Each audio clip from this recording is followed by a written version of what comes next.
Sal-aħħar ta' din is-sena l-Gvern se jippreżenta żewġ politiki ġodda dwar il-ħaddiema barranin u t-turiżmu.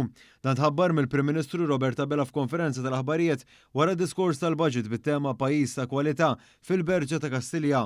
Il-kwalità u mhux il-kwantità kien il-messaġġ prinċipali li għadda il-Budget 2025 li tħabbar it-tnejn filgħaxija fil-Parlament. Dr. Abela sostna li b'dan il-Budget se jgawdi pajjiż ħieħ bit-tnaqqis tat-taxxa aktar minn dak li kien imwiegħed fil-manifest elettorali b'din il-miżura soċjalista li se tolqot b'mod partikolari lil-middle class. Illejla l-Gvern ħabbar sensiela ta' miżuri li jolqtu pożittivament lill-familji Għawċin u Maltin għaliex aħna gvern li huwa pro-family. It-tax cut li ħabbarna hija l-ikbar waħda fl-istorja ta' pajjiżna.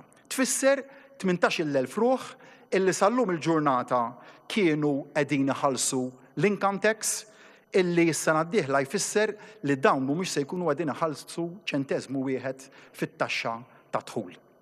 Kull ħaddiem f'dal pajjiż ifisser illi mill-inqas se jkun qed jara l-ewwel 1,000 euro fix-xahar taqlieħ li jkunu kompletament eżentati mit-taxxa fuq id-dħul. Dan apparti żieda ta' 250 euro għal kull wild fi Children's Allowance, żieda fil-pensjonijiet tal-10 sena konsekuttiva u se tingħata fost il-kol addizzjonali li se tolqot lil madwar 100,000 familja.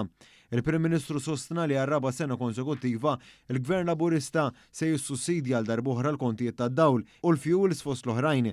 Hawnhekk u semma kif dan qed jingħata grazzi għat kabbir ekonomiku b'saħħtu li sar u mistenni jkompli jagħmel pajjiżna.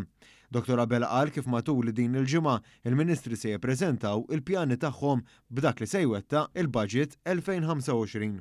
Illum ridna li dawk l-isfidi nartikolawhom u niftħu triq il-qoddim bl-ewwel miżuri jiġu imħabbra.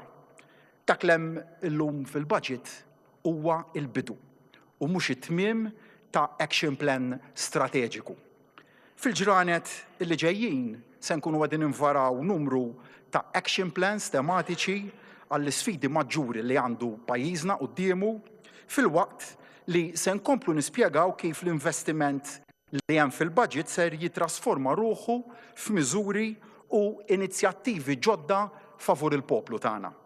Il-Prim Ministru sostna li dan il-budget joħloq distinzjoni minn fuq dawk preċedenti hekk kif il-Gvern se jindirizza l-isfidi. Dr. Abela jsostni li l-Gvern immexxi minnu jisma' u jaġixxi dwar l-isfidi hekk kif dan u Gvern li wettaq.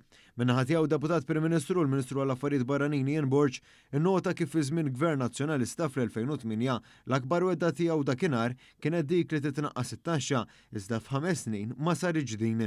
Bi Gvern Laburista kellu jkunu li jnaqqas it-taxxi u dan f'perjodu meta d-dinja għaddejja minn kriżi bla preċedent.